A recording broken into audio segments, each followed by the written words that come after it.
Namaskar and welcome to Jivan Pravas once again.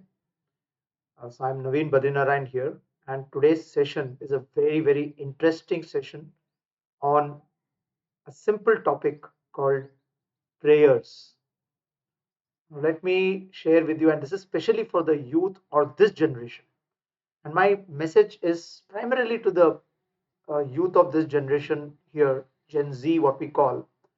And I would like to tell you guys that when I was young, I'm a naval officer, I'm a mechanical engineer, and I think when I was in my teens and when I was growing up, I also grew up in a family where doing like you see this tika on my head and all this. So you must be thinking that this guy is very spiritual and all. But let me tell you, I was a person who used to question everything, and I always wanted rational or logical answers to everything that is being told to me. So though I was very obedient and used to follow what my parents used to tell me, and my parents used to tell me to come and attend every puja and stand in front of the god and do all the procedures and rituals that are supposed to be done, and I used to follow them. But it was primarily to respect them. I never had this understanding of what is a prayer, and it continued. So when I joined the navy, I used to question a lot, and in times to come, I completely left everything, and I never believed in this concept of God or prayer or something like that because I was busy. We were busy doing our work, and we never had the time to do the rituals like Sandhya Vatnam and all that, wearing the janiyu and doing all the puja that is supposed to be done. We never had this entire concept of doing this, and I never believed in it. So I used to challenge all these theories. In fact, I remember that when parents used to tell me that this is not a good day or that is not a good day, I used to challenge every statement of theirs and do things as a rebel. So that was my young life when I was your age. So it's not that I have suddenly become very spiritual and I started doing those rituals again. It's not about that. So today's session is about the importance of prayers in life.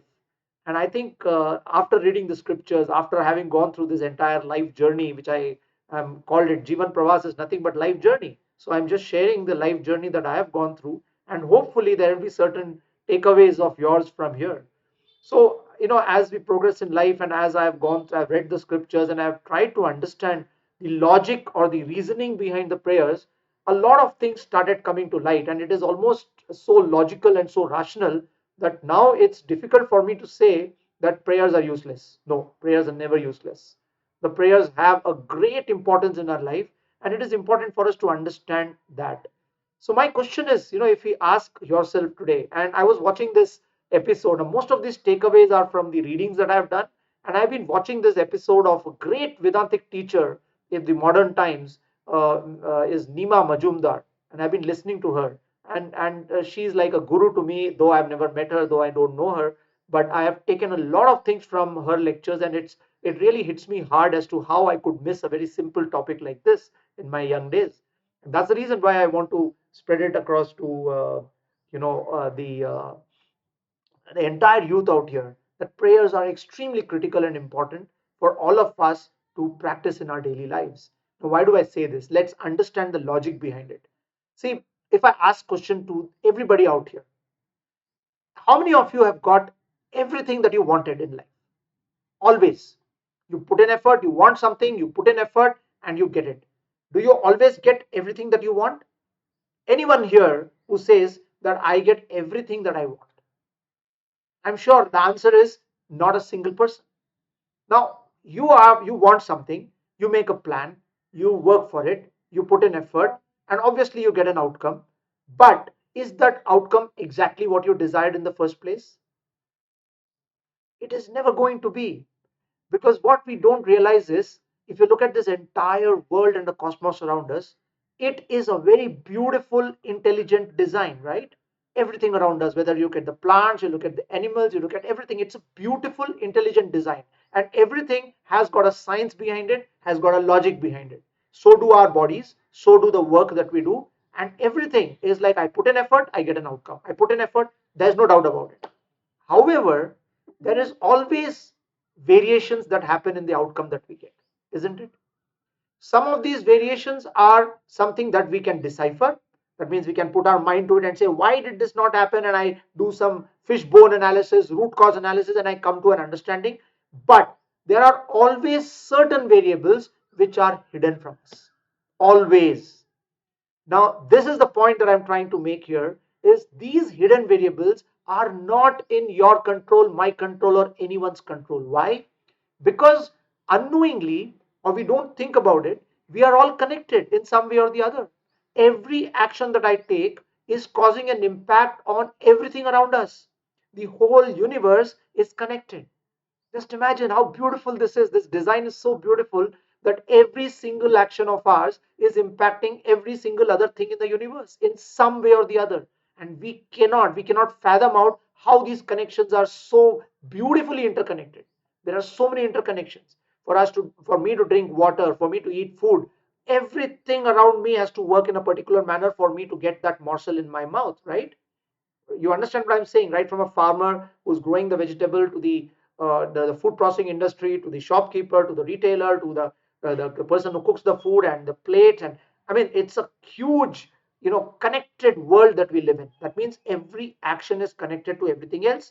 So now there are so many factors that are working in the universe which are not in our control.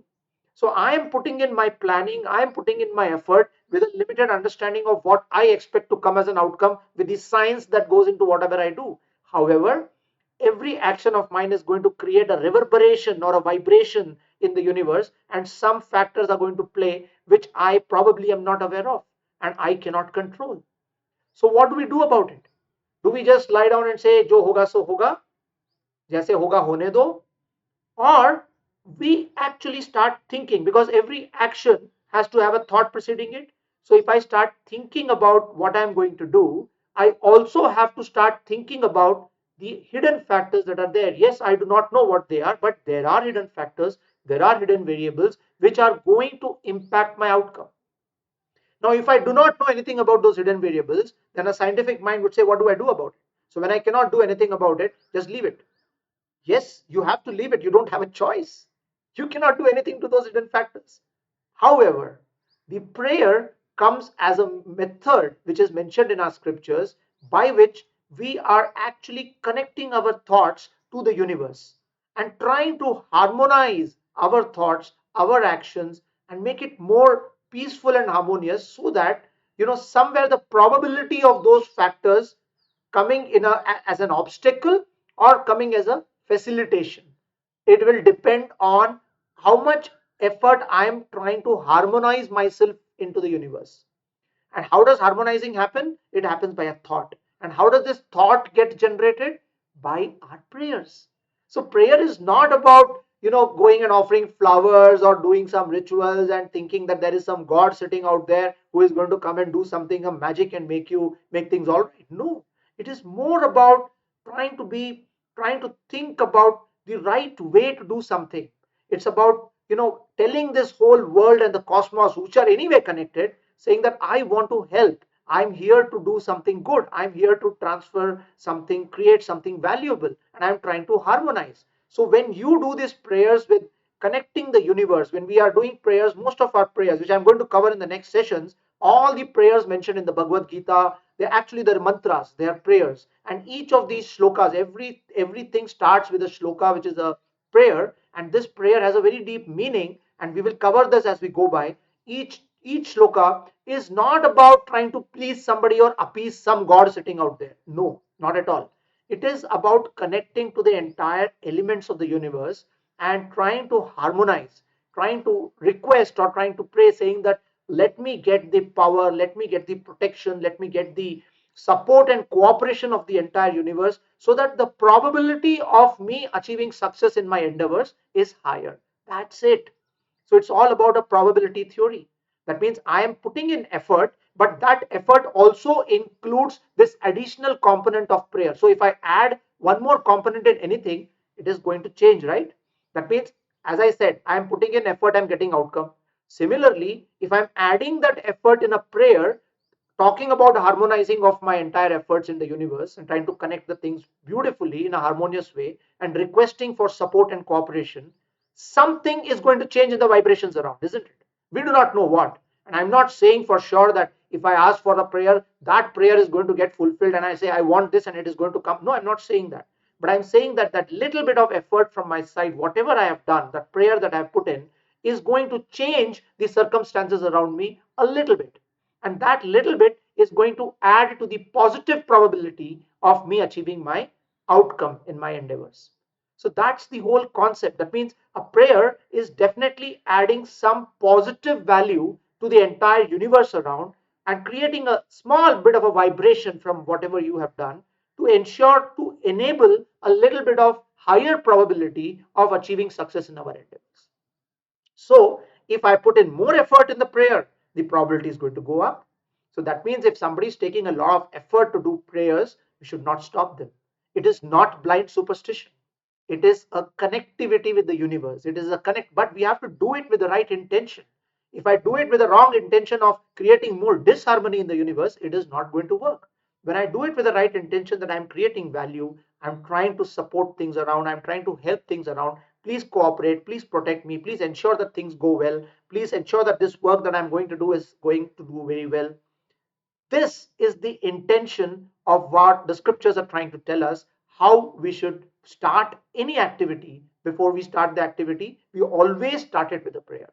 And this is what we're going to talk about in the next sessions that we do about each of those prayers. We'll take one prayer and we'll try and understand them, in a beautiful manner so that it adds value to our life. And I would say this is how each youth, and we are talking about spiritual quotient. So we have been talking about intelligence quotient, we have been talking about emotional quotient. But here, Jivan Pravas, we are talking about spiritual quotient. How do you improve your spiritual quotient, which can enable you, which can aid you in doing your work well and achieving the outcomes that you are there working towards? You're putting in efforts so that you get the desired outcomes. The probability of getting those desired outcomes is going to go up. And that is what we're going to talk about. I hope this small talk of today has added some value to the youth and say that let us start doing prayers with a very good intention, with a smile on your face, with trying to harmonize the universe, all the elements of the universe, so that the probability of your efforts achieving those outcomes are higher. As simple as that. Thank you so much for listening and see you till next time. Bye.